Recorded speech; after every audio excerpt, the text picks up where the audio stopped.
लोकसभा चुनाव खत्म हो चुके हैं, आप जानते हैं। अब 3 राज्यों में विधानसभा चुनाव की तैयारी भी शुरू हो चुकी है। लेकिन हाल के लोकसभा चुनाव में कांग्रेस पार्टी ने भी गारंटी की और वो सत्ता में आई तो इन वादों को पूरा करेगी, ये गारंटी उनकी थी। हालांकि मतदाता इस बात को अच्छी तरीके से जानते थे कि इन वादों की कीमत भी उन्हें चुकानी पड़ेगी।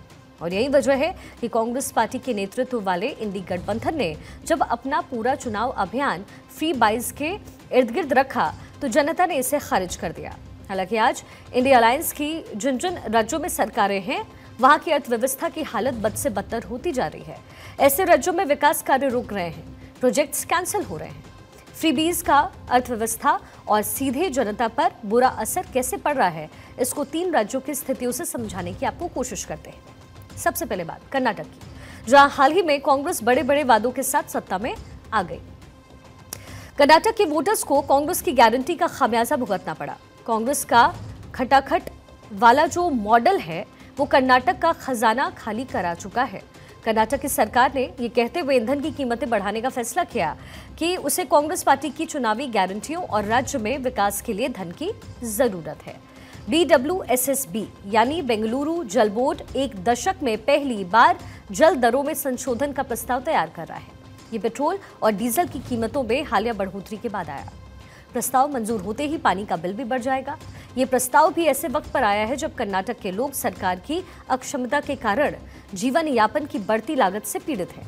अब याद करिए 2023 जब सत्ता में आने के तुरंत बाद DK शिवकुमार ने दावा किया था कि विधायकों को उनके निर्वाचन क्षेत्रों में विकास के लिए कोई फंड उपलब्ध नहीं करवाया जाएगा।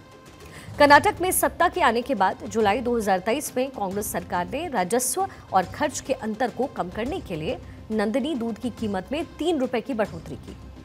फिलहाल कर्नाटक में देश में सबसे ज्यादा रोड टैक्स है। राज्य में 13% से 20% तक रोड टैक्स है। कर्नाटक में महंगाई दर इस वक्त 6.11% है, जो कि मई 2024 के लिए राष्ट्रीय मुद्रास्फीति दर 4.75% से ज्यादा है। जबकि मई 2023 में जब बीजेपी सत्ता में थी तो आंकड़ा लगभग इसका आधा था, तकरीबन 3.27% था। कई मामलों में पेंशन न मिलने से लोग प्रभावित हैं। हाल ही में एक 77 वर्षीय बुजुर्ग महिला अपनी पेंशन के लिए 2 किलोमीटर तक रेंगते हुए सरकारी ऑफिस पहुंची थी। 2022-23 में कर्नाटक का राजकोषीय घाटा 46,622 करोड़ पर था और अब 2024-25 के लिए राजकोषीय घाटा 82,981 करोड़ रुपए तक पहुंचने का अनुमान है। राजकोषीय घाटा बीजेपी सरकार के दौरान 2022-23 में 2% था, जो अब 2024-25 में 3% तक पहुंच जाएगा। अब अगले राज्य की तरफ बढ़ते हैं। कर्नाटक के साथ ही बीजेपी को सत्ता में से हटा करके कांग्रेस हिमाचल में भी बसी। हिमाचल में उन्होंने सरकार बनाई।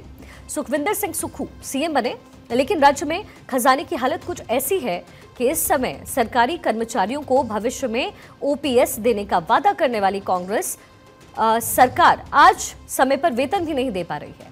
खर्च में कटौती के लिए हिमाचल सरकार ने नॉन प्रैक्टिसिंग अलाउंसेस यानी NPA को खत्म करने का फैसला लिया। इससे न सिर्फ डॉक्टर्स को मिलने वाली राशि में कमी आएगी, बल्कि हेल्थ सिस्टम पर भी इसका सीधा सीधा असर पड़ेगा। हिमाचल प्रदेश ने 2022-23 के दौरान 13,055 करोड़ रुपए का कर्ज लिया, जिससे ऋण का बोझ 2021-22 में 73,534 करोड़ रुपए से बढ़कर के 2022-23 में 86,589 करोड़ हो गया है। उप मुख्यमंत्री मुकेश अग्निहोत्री खुद ये मान चुके हैं कि कर्ज के मामले में हिमाचल टॉप 5 राज्यों में अब पहुंच चुका है। अब बात तेलंगाना की, जहां कांग्रेस पहली बार सत्ता में आई है। तेलंगाना के मुख्यमंत्री रेवंत रेड्डी ने 2 मई को योजनाओं की घोषणा की। राजीव आरोग्यश्री पहल के तहत 10 लाख रुपए तक का मुफ्त इलाज, महालक्ष्मी स्कीम के तहत परिवार की प्रमुख महिला को 2500 रुपए महीना, 500 रुपए में गैस सिलेंडर का वादा किया गया।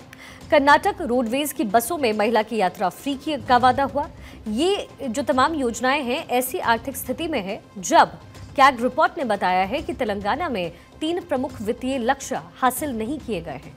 राजस्व अधिशेष बनाए रखना, सकल राज्य घरेलू उत्पाद यानी GSGP के लिए राजकोषीय घाटा और GSDP के लिए बकाया देनदारियां। इन मोर्चों पर राज्य की अर्थव्यवस्था खरी नहीं उतर पाई है। कैग रिपोर्ट्स की अगर माने तो उसमें कहा गया है कि किसानों को कर्ज राहत योजना के लिए 6,225 करोड़ रुपए दिए, जिसमें से महज 213 करोड़ रुपए की राशि खर्च की गई है। तो ये इस समय सिनेरियो है, लेकिन फ्रीबीज की चर्चा हर एक पार्टी करती है जब भी चुनाव का वक्त आता है और आने वाले दिनों में भी कुछ ऐसा ही होता हुआ जाहिर है नजर आएगा।